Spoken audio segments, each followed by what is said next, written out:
Hello, everyone. My name is Chris Burgess. I'm the head of exhibitions and public programs at Cambridge University Library. I'm delighted to welcome you to this Alumni Festival event.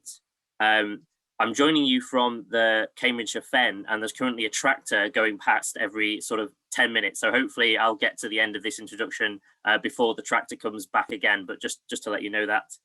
We're joined today by Dr. Ellis Tinios, who trained in the USA and the UK as a Marshall Scholar. He completed an MPhil in Chinese Studies at the University of Leeds. Subsequently, he served as senior lecturer in East Asian History at Leeds.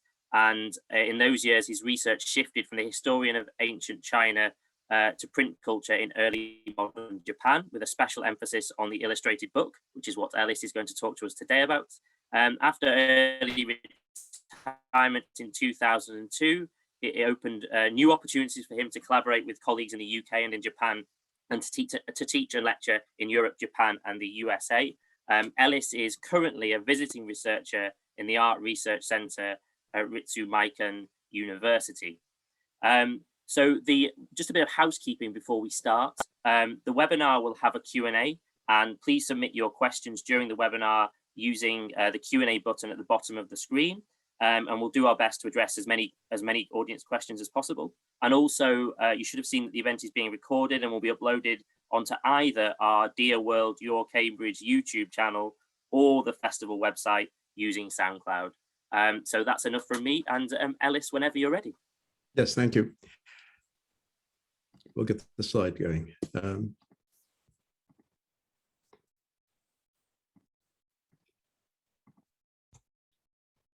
So thank you for your introduction. I'm delighted to have been invited to speak on a subject that's engaged me for the better part of 4 decades, the illustrated woodblock printed book in early modern Japan.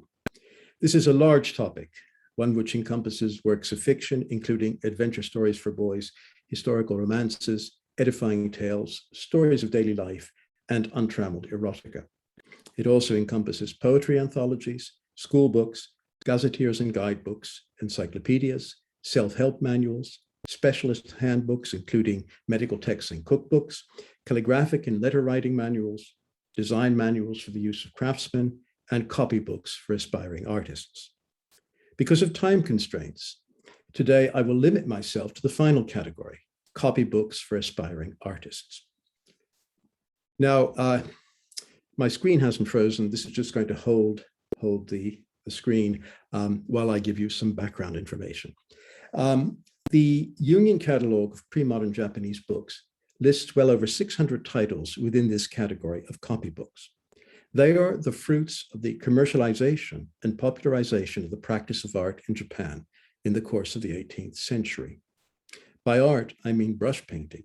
This vogue was inspired by the example of Chinese literati, who included brush painting and calligraphy among their amateur accomplishments. These Japanese books, inspired by imported Chinese painting manuals, embodied the creative interplay of art and commerce. Rather than attempt a superficial survey of this sizable corpus, I will focus on 2 contemporaneous but very distinct titles. And I will not select choice images to present to you out of those titles. To cherry pick would distort the impact of these books. It would deny their nature. The images in each are carefully arranged by the artist. I will instead take you through each book from cover to cover to demonstrate that they are unitary works of art that express each artist's creative personality. They are also 3-dimensional interactive tools for learning and pleasure. But first, a brief history of printing and book production in Japan. Now, the practice of printing from cut woodblocks had been introduced from China by proselytizing Buddhist monks. The earliest surviving dated book produced in Japan, a Buddhist sutra, was printed from cut woodblocks in 1009. In the 6 centuries that followed, printing remained a monastic enterprise.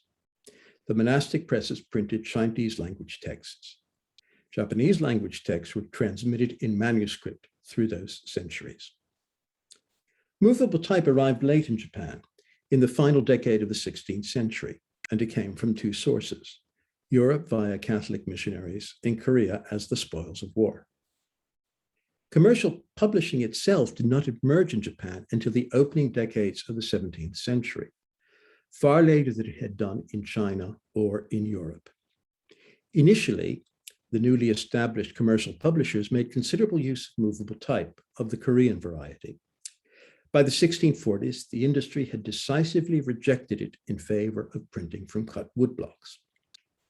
Some European scholars have decried this decision as a sad example of technological lock-in, a mindset that blocks the adoption of obviously superior technology. Well, this was no such thing. It was a sound business decision dictated by the nature of written Japanese. To explain, written Japanese combines Chinese characters, which are ideograms, with syllabic script.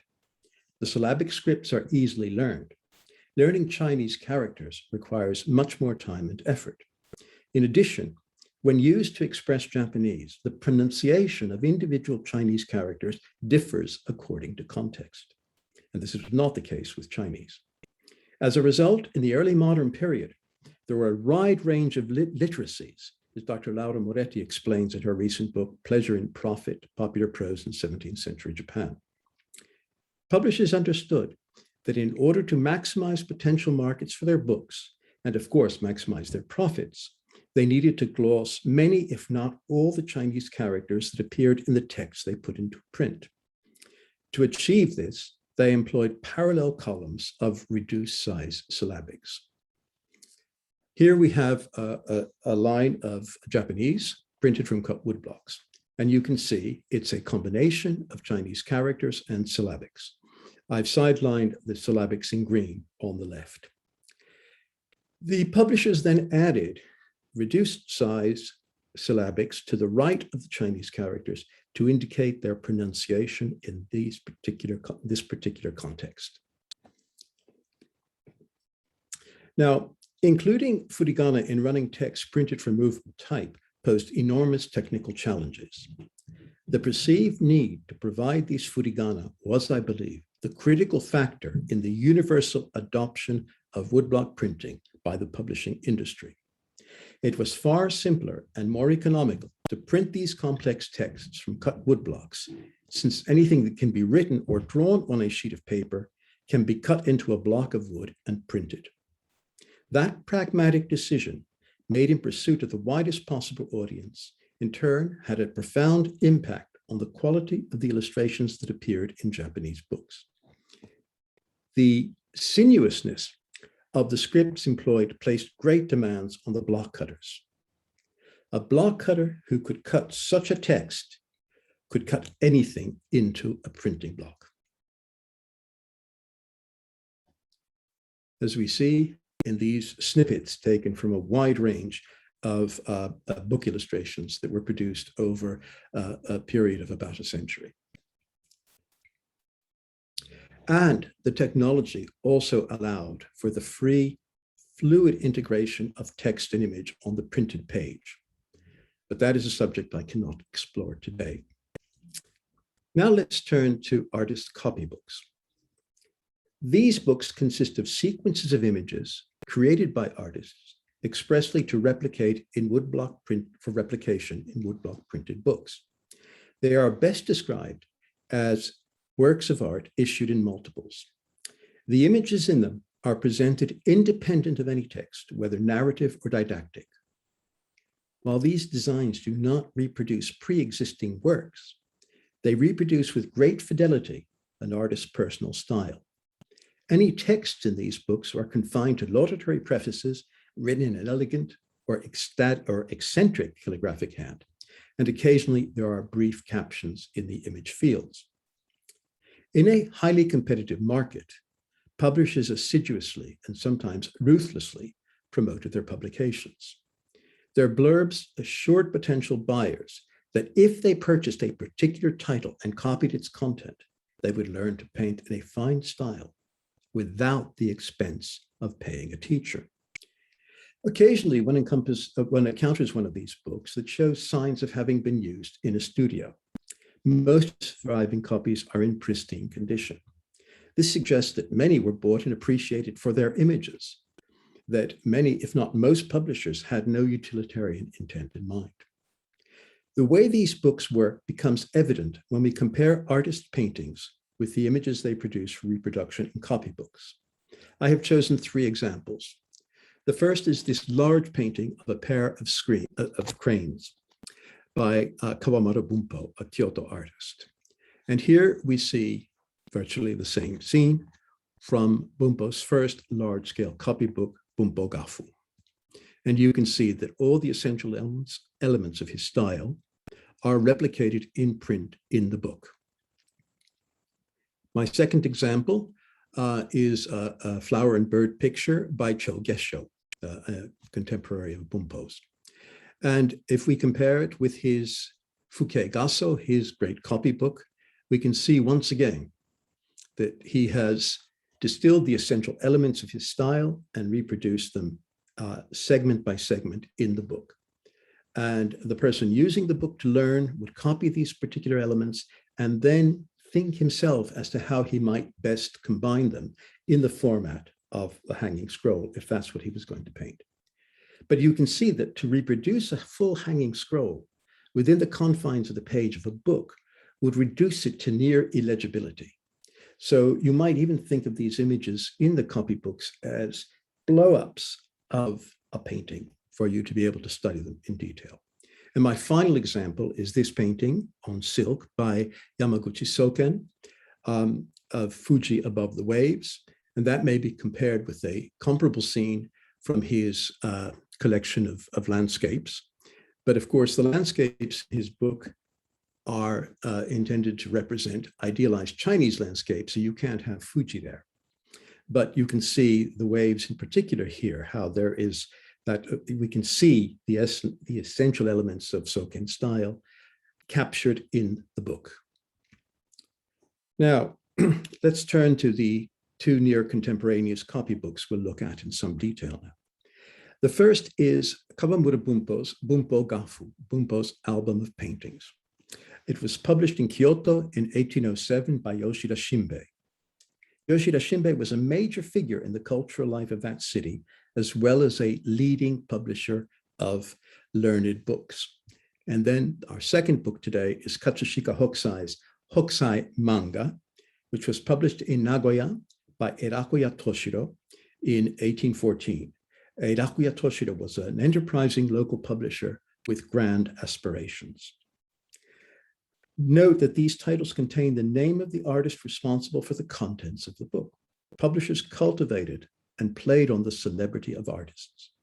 Bunpo was well known and much admired in Kyoto, and he enjoyed a fruitful relationship with Yoshida Shinbei over 2 decades.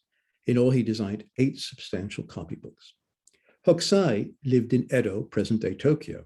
He had a growing national reputation at this time. Before 1814, most of his work in book format consisted of illustrations for novels and poetry anthologies. Hokusai manga was his first significant foray into copybooks. Subsequently, copybooks and didactic books of every kind dominated his Hokusai's prolific book output for the remaining 40 years of his long life. And his publisher, Erakuya Toshiro, played a central role in the production and dissemination of Hokusai's books during his lifetime and also for decades after the artist's death in 1849. But that's a subject for a totally different lecture. Both Yoshida Shinbei and Erakuya Toshiro expected that the inclusion of the artist's names in the titles would help sell the books. Now, Bunpo Gafu is devoted to Bunpo's interpretation of Chinese subjects under 3 broad headings: human figures, which are restricted to gentlemen scholars, their boy attendants, and contented peasants, woodmen, and fishermen. His second broad heading is flower and bird pictures, and the third is landscapes. Now, Bunpo Gafu is made up of 30 double-page images that repeat the sequence figures, flower and birds, landscapes 10 times. So you see here, if we begin up at the top right, we go across, that's the first iteration, second, third. So these are the human figures, the landscapes, and the bird and flowers. It's sometimes helpful to give you a map of a book like this before you go into it for the first time. Now, as we progress through the book, you will notice occasional patches of light printing and occasional fouling of broad unprinted areas. These indicate that this is a very early printing of the book. The blocks had not yet settled down to absorb the ink evenly, and places where the wood had not been cut away to a sufficient depth are revealed. The publisher had no reservations about offering this volume for sale. Its flaws do not detract from its function as a manual for aspiring artists. Now, the book begins with a laudatory introduction of Bumpo. It's written in Chinese, but without reading aids. It praises Bumpo's total commitment to painting, the spontaneity and strength of his brush, his unerring ability to grasp the essence of things. And then we have a two-character frontispiece inscription, which says it's delights, and it's the second half of a four-character phrase, the delights of the study, confirming Bumpo's commitment to the way of the gentleman scholar. Now we begin with a Taoist sage, the symbol of longevity, and then we have the first of our landscapes. Now, the interesting thing about the landscapes in this book are that they're close-up landscapes. He doesn't give us vast panoramas. He does that in other books. And there's always a human figure or evidence of a human figure embodied in the landscapes. The third image is the Orchid, which is printed entirely in black. And this is to display the artist's virtuoso brushwork. And you can see how the Blockcutters prided themselves in being able to depict the accidents of the ink flicking off the brush of the artist as he moved it across the paper. Here we have Wei Yuanzhong, who was a noted Chinese scholar and literatus, and his young boy attendant is preparing wine for him. Here we have a landscape set with a waterfall and two friends enjoying wine as they take in the landscape.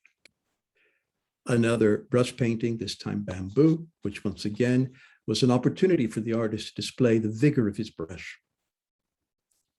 And then we have Lao Tzu, the great Taoist sage. Our other landscape, no human figure, but someone has just left the boat and gone into the hut. And then we have plum blossoms. And here we've had a light gray introduced into the composition. And here we have a Confucian admiring an orchid, a flower that symbolizes stalwartness, holding out against adversity. And in this landscape, the fisherman dominates. And then a moment, a sparrow in a pussy willow. Here we have Zhuro Jin with the long-haired tortoise, another symbol of long life. A fisherman, and this is a fish trap, and he's able to row through the stakes that have been put there. They're pliable, and he can go through. And a grapevine. And here we have Wang Wei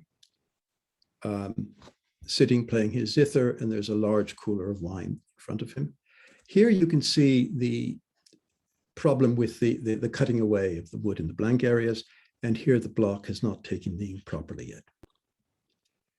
And then huts in a thicket, peonies, a woodman, and a fisherman. These are all Chinese literati subjects. And this is the only woman in the entire book, an old woman going along a path into the compound in which she lives.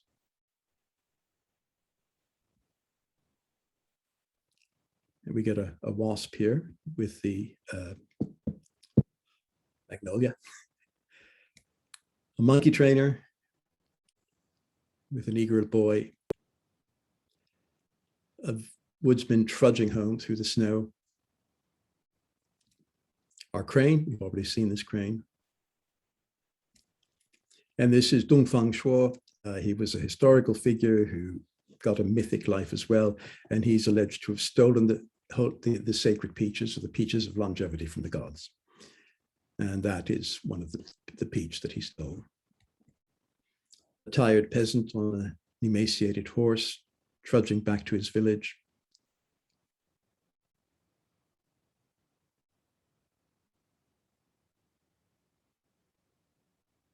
A hut by the sea, and finally, our closing image.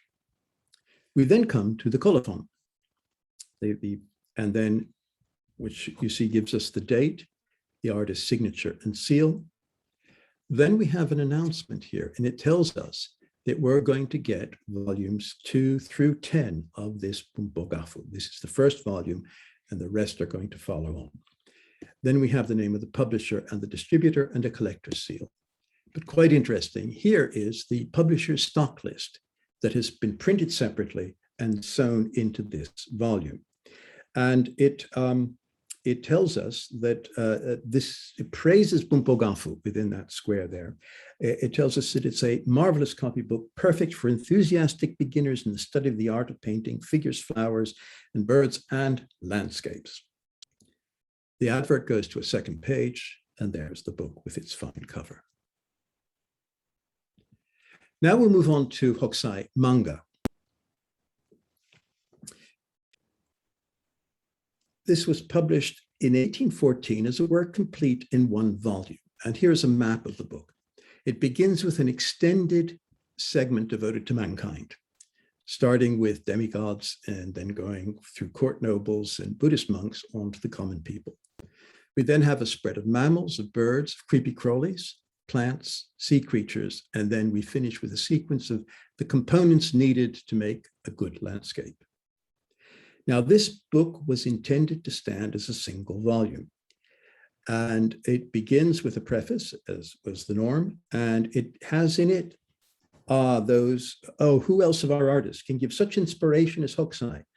Those who really wish to learn to draw can hardly do better than take this book as their guide. Now, this copy is a good crisp printing of circa 1850. That was some 35 years after the first appearance of this book. The book itself shows signs of use, a testament to the enduring popularity of Hokusai manga. And I had to balance a fine impression that's, as you see, used here against a later printing that might have been pristine, but not give you the same sense of what the book looked like initially. So we begin with demigods, and we move on to heroic figures, also playful Chinese boys.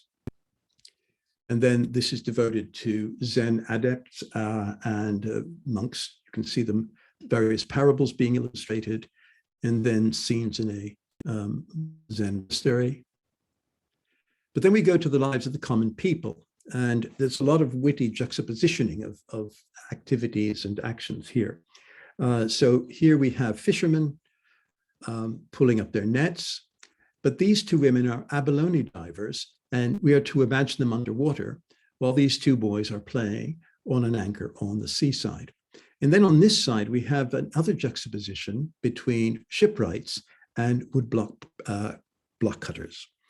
And we have here the master block cutter who is cutting blocks to print something like this book. And he's cutting away all the fine lines.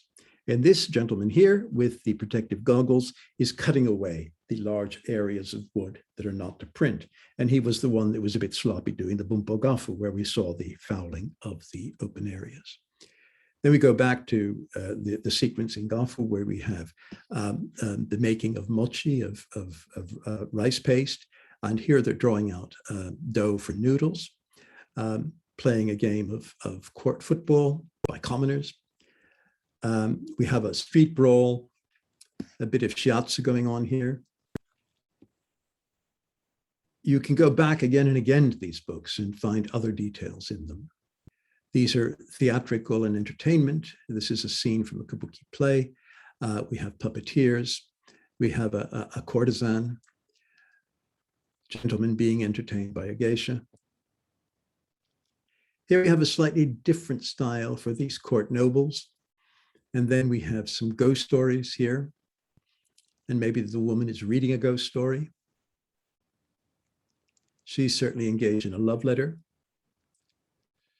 Here a monk is leading prayers and a giant rosary is being held by the worshippers. We have an intent reader here, sumo wrestlers who were a bit slimmer in those days, the legend of the teapot that turned into a tanuki badger, and so on.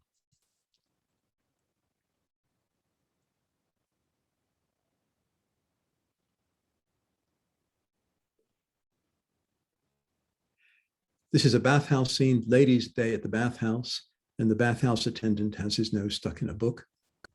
Here's a midwife checking the pregnant woman. And then he pulls back a bit here for these fine groups that lead us into the world of animals.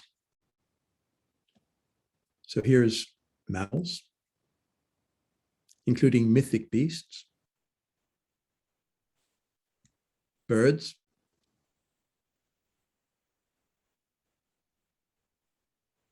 we have our pheasant, and yet below him are all these birds in flight. The creepy crawlies, this is one category, mushi, that included insects, reptiles, amphibians, arachnids. And then the first of the plant pages. And again, and he pays no attention to scale. The mushrooms are much bigger than the palm and so on. But he wants to present everything, an encyclopedic view. And creatures of the sea. And then here's a collection of mountain peaks. Pick the kind of mountain you want to draw, copy it. And here, not only do you have an array of boats, but different surfaces, that the appearances of the surface of the water. And then a selection of grasses, trees, and then buildings to include in your landscape, which are probably the dullest pages in the book. And then 4 kinds of rushing water. In the back, we have an advert for a large map. Now, as you can see, he wanted to include everything in this book, and the book itself proved an enormous success, an unexpected success.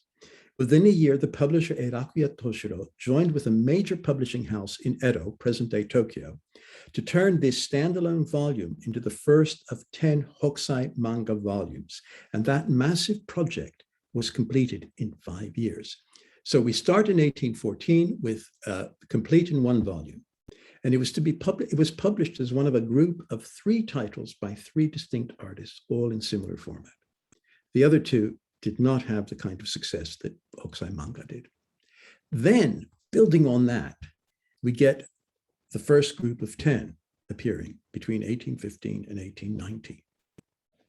In 1817, 4 volumes appeared. Then, after a hiatus of a decade, the publisher still felt that there was life in this, so they launched a second group of 10. And part 11 appeared in the early 1830s, part 12 in 1834. And in part 12, they were saying soon to come is 13. However, 13 did not appear until circa 1850. And then 14 and 18, sometime in the 1850s. We're not certain exactly when. And while up until here, up until 12, Hokusai had a direct input into the designs. In 13 and 14, you can see the designs perhaps were not taken to as finished a state by him, and they were completed by pupils and published as book form. Now, in 1856, the first Hokusai manga were exported for sale in Europe. And then in 1878, part 15 was issued, but that was a pastiche derived for the most part from a Hokusai book first published in 1819. But Eirakuya Toshiro put that out because he knew there was such demand from foreigners for Hokusai's books, and he says so in the preface to volume 15. And we even had the book sent to Paris for the 1867 Universal Exposition. So they were well known in Europe. Hokusai was better known in Europe through his books than he was by his paintings or his prints. But enough about Hokusai. Now, to conclude, art made money for publishers in the Edo period. Many of them promoted individual artists to satisfy a voracious market of amateur artists and art lovers eager for books of images. Copybooks proved a highly successful commercial vehicle for publishers and artists alike. Now, engrossing art will also be found in the illustrated fiction of the period, in stunning illustrated poetry anthologies, and much else, as this will give you a quick little hint of it. You have extraordinary gazetteers that are illustrated with remarkable images. The poetry anthologies take many different forms. And then you have those books that exist simply for the joy of the images in them. Now, I've only been showing you monochrome images. There is another world out there of extraordinary color printed books as well. But these will have to wait for another occasion. Now, all of the images used in this lecture, except for those of the paintings, were downloaded from the book image database created and maintained by the Art Research Center at Ritsumeikan University in Kyoto. And I owe a great debt of thanks to my colleagues there for the extraordinary work they've done in creating and maintaining this database. Thank you very much for your attention. Thank you very much, Ellis. That was brilliant. That was really fascinating, and a real insight into two particular books, but giving a wider sense of what was happening at the time. I have questions, but we have questions coming in, so I feel like I should go to the audience, and maybe we can get to mine if we get through the audience ones. But if that's okay with you. The That's first fine, question that has come in is, would it have not made more sense economically to go for movable type printing and simply transliterate kanji into syllabaries and not print the kanji at all, as I believe has generally been the case for picture books aimed at young children? Well, there were books that were printed almost entirely in the syllabaries, but they even today cannot bring themselves to give up the kanji. So I don't think that was ever seriously considered, that the whole of written Japanese would go into syllabaries. It does seem to us to be a sensible solution to the problem, but it didn't catch on there. Okay. Another question from Lara Moretti, who I think you mentioned in the talk. Thank you for this extremely rich and fascinating lecture. You've revealed so many facts of copybooks that need to be considered when studying these materials. Could you elaborate on who would have read or used these materials in the Edo period and for what aims? Yes, well, we never know exactly what any reader is going to do with the book that he gets in his hands. And what struck me is how few of the copybooks are really stained with ink, the odd brush mark, the splash of ink, that they would have actually been used in the study by the amateur artist. There are some that were certainly used in that way, but they are a minority. And my feeling is that these were acquired by people who wanted simply to revel in the images in them, that they saw in them. And then when we come to the Huxai manga, we enter a whole different world where Huxai is presenting us with so much detail. You can look at the manga again and again and always find something to take your interest. And clearly there was a huge appetite for this kind of book. The publishers would never have taken it to 15 volumes as it eventually reached if they were not selling very well. As I pointed out, the Bogafu was supposed to run to 10 volumes, but the market was not there, and they stopped after 3. This is where I say publishers could be quite ruthless. They could also be very opportunistic. And in the 1850s, for example, there was such an appetite for anything by Hokusai that they were actually taking books by his pupils and reassigning them to him. So I think that there was certainly the amateur artist who was buying these books to use them as study material, but I think the majority of the purchasers of these books wanted them for the sheer joy of interacting with them, for the pleasure of owning them and getting to know them. And just sorry, I've got a quick follow-up question on that on Hokusai. Obviously, particularly in the West, I think one of the most famous Japanese artists, if not the most famous. I mean, that's up for debate. But was was the book sales resting on the fame of his artist, or did the books help promote him as an artist, if that makes sense, or was it a bit of both? It went both ways, but Okay. both ways. But certainly they helped to expand his reputation within Japan, because a lot more people can gain access to one of his books than they could to his paintings, for example. Okay. And if I may plug the British Museum right now, an exhibition is opening at the British Museum this week of 103 block-ready drawings for a book that never went into production. And they were only discovered 2 years ago. And they were acquired by the British Museum. They've been studied. All 103 have been published, both online and in a fine book by the former curator of Japanese art, Timothy Clark.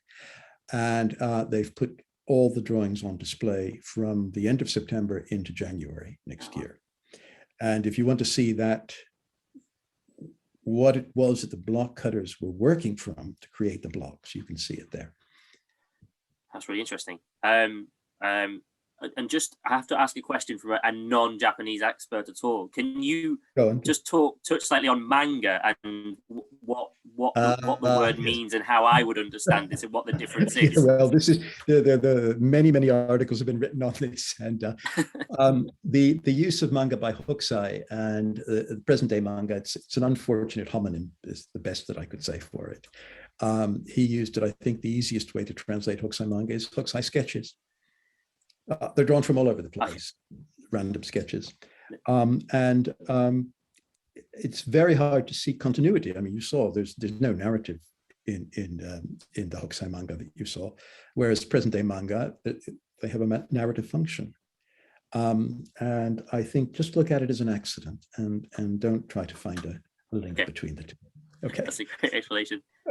Back to questions from the audience. We've got a question. I'm curious about the relationship between the original artists and the copybook artists. We know that the notion of copyright did not exist and that the copying was common, but did the original artists get any compensation while they were alive, or were they happy to be copied? I must clarify this. The copybooks, the copying is being done by the person who buys the book.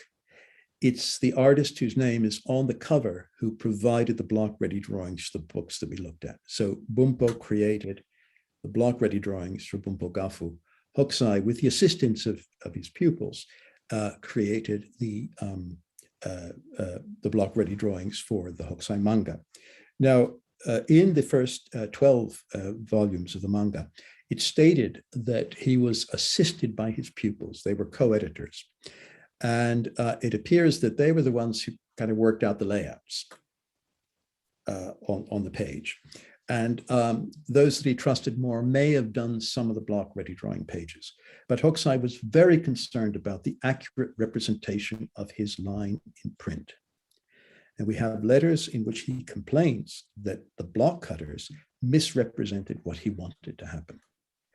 And in fact, we know the books where the publisher actually had to go and plug the blocks to correct the faces. There's one hilarious case where he's complaining about the noses. He said, these are ukiyo-e noses. My noses are not ukiyo-e noses. And in the letter, he drew, this is what they cut and this is what I want, you see. So, he created the line on the paper that was glued onto the block that was cut by the block cutter. And some of these block cutters were so used to cutting in a particular way, they basically ignored his lines and small details. But he wasn't having any of it. Okay, well, that's interesting, because the next question is, were the block cutters acknowledged? And then it says they were clearly supremely important in the printing, but clearly Hokusai thought they were too important. No, they were certainly acknowledged, and he had his favorite block cutter, and he tried to get most of his books in the 1830s, the blocks cut by this block cutter that he thought, this man can actually understands what I want and does it right. It was Egawa Tomikichi. And we find him working with Hokusai from the early 20s all the way up till Egawa's death in about 1836. They are acknowledged. Not as often perhaps as they should be, but it's reached the point now when I'm looking at a Japanese book, I can kind of tell if the block cutter is going to be named at the end. When the block cutting was particularly virtuosic, they did name the block cutter. Yeah. Okay. And And then we have a question. There's always seems to be a beautiful lightness of touch, ephemeral quality to Japanese illustration. Is it possible to talk a little about the aspects that impacted the emergence of this style, e.g. physical landscape, philosophy, materials, etc.? I feel like there's a whole lecture there, but yeah. Oh gosh, yeah. I mean, one of the things is that they're not afraid of empty space, as you saw in the Bunpo volume, where you have vast expanses of empty space. But I think that's such a wide open question. I don't know, where to begin. But there was, what's so wonderful about these books is you have a huge range of styles represented in them. The Japanese colored woodblock prints that we see are all ukiyo-e, and they're quite tight in stylistically and in terms of the subject matter. Whereas when we turn to the books, we have a huge range of styles that are represented in them. Yeah. So, yeah, let's put it this way. They could represent just about anything they wanted in these books. And they were doing it. And of course, in 30 minutes, how much can I show you and how much can I talk about? I'm kind of evading the question. It's a very difficult one. And then hello. Oh, sorry, my internet just dropped out there for a second, but it's come back, so that's good. Another question: why did these style of books fall out of fashion, or is it the case that post-Edo Japanese artists still continued this tradition? They certainly did not fall out of fashion in the Meiji period, in the last half of the 19th century. And you have some absolutely stunning books that were produced at that time. It was only in the 20th century that things moved in a different way, and art was studied in a different way. But I think some of the photography books that appeared filled the desire for books of images, just books of images. But no, it did not end with the Edo period. There were a tremendous number of continuities up until about 1900. Okay. If the Edo period ends in 1868, yeah. And then we have a question.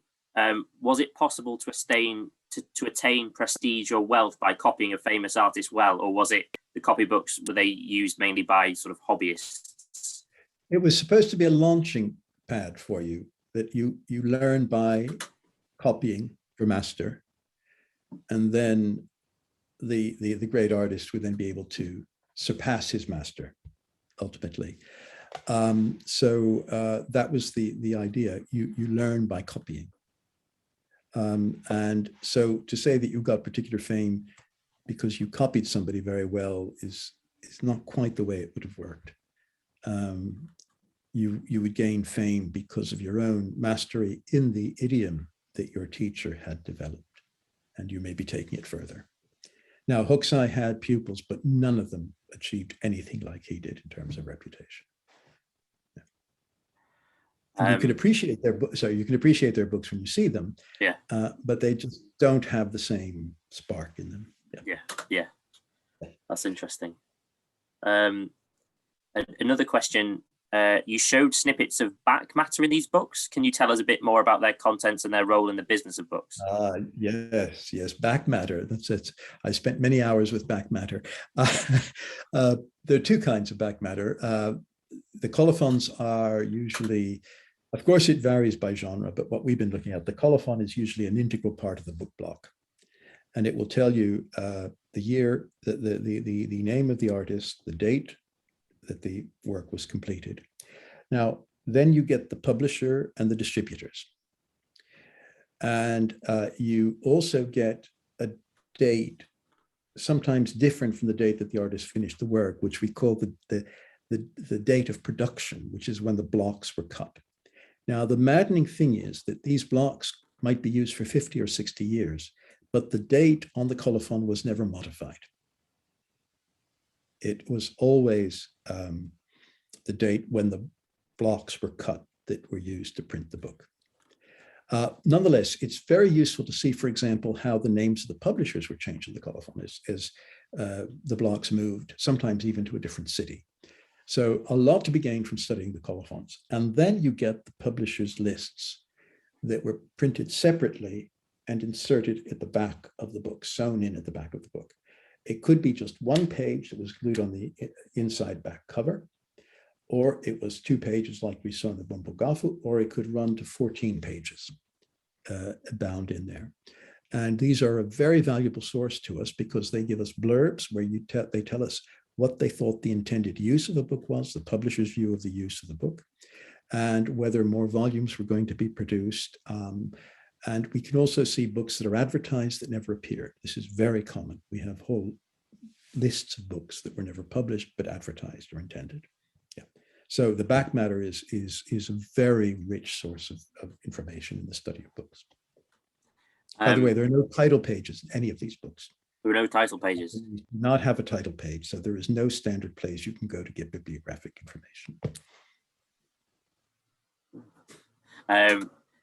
A question, if the blocks were used for so many years, what wood was used and how big would the print run have been for Hokusai manga, for example? Oh, yeah. The wood was cherry wood. It was a hardwood that was used. It was very long wearing. If you took care of them, you could get a lot of printing over many years out of them. Now, the actual size of print runs is very difficult to ascertain because we have no records from a publishing house telling us exactly how many copies were being put out. But I was in a group meeting with some colleagues earlier this week when we were talking about a guide to Kyoto that was published in the mid 18th century. And one of the participants in this had found a document, it's been published, the document, which gave numbers for every year, which would have been the number of guides to Kyoto, illustrated guides to Kyoto that were being published. And they range from 2 to 500. Printers could work very quickly. By the way, the printing there were no presses. This is something that has to be made clear. It was all the strength of the printer's arm pressing a round pad on the back of the paper that had been laid on the inked block. That's how everything you saw had been printed. But a master printer could produce hundreds of sheets in a day. Incredible. And then I think this probably, we're running out of time, so this will probably be the final question. Was there strong competition between publishers to acquire certain books by particular artists? How did they interact with each other and with the artists? Oh, they took each other to court for claimed infringement of a concept for a book. They pirated each other's books. Some of them engaged in something called kabusabori, where you would buy a copy of the book and you would disassemble it, and you would use the pages of that book as your block-ready drawings to cut a second set of blocks and put out a rival edition. It was cutthroat, really cutthroat at times. Yeah. So there was a lot of competition between them. And you also have these cases where, for example, in Huxai's case, drawings that were not by him were published in book form as drawings by Huxai because the name sold so well. Yeah. So it was a highly, highly competitive market. And you had licit and illicit means of trying to do down your competitors. That's really interesting. We have just got one time for quick questions, so I'm going to ask one if that's okay. Okay. One of the things that really struck me is that you looked in this particular talk at 2 books very intensely, and I was reminded of T.J. Clarke's The Sight of Death, where he just writes about 2 Poussin paintings over the course of a 6-month scholarship that he takes in California. Could you just say a bit about, as a big book historian, really focusing on one book and what you think that reveals, or how that informs your work, as opposed to looking at hundreds of books over the same period? I do both, but it was a really interesting exercise to pick 2 contrasting books that were near contemporaneous to suggest something of the range that was available in these books. And it was also a real treat to be able to go through and talk about the patterns in them, the way the images were distributed, and so on. So I really enjoyed looking very closely at 2 books. And also it was fun to see the resonances between the prefaces of the two books. I could have gone into that further, but there wasn't time. Yeah, alike and different at the same time. Yeah. Yeah, I loved it. I thought it was really special. So thank you very much. And well, thanks everyone. Yeah. And with that, we've run out of time. So thank you very much, Ellis. And I should say at this stage that we have an exhibition on using the Japanese collections at the University Library called Samurai Myth and Legend, which opens in January next year. So if you want to come and see some printed books and some of the magnificent Japanese collections in the University Library collection, do come along to that in January. There'll be information on the website and lots of events, and perhaps if we ask nicely, Ellis will come and talk to us again during that period. That would be lovely to see you there, and thank you so much for coming, Ellis, and thank you everyone for coming to this alumni event. Thank you very much. Thanks everyone. Yes.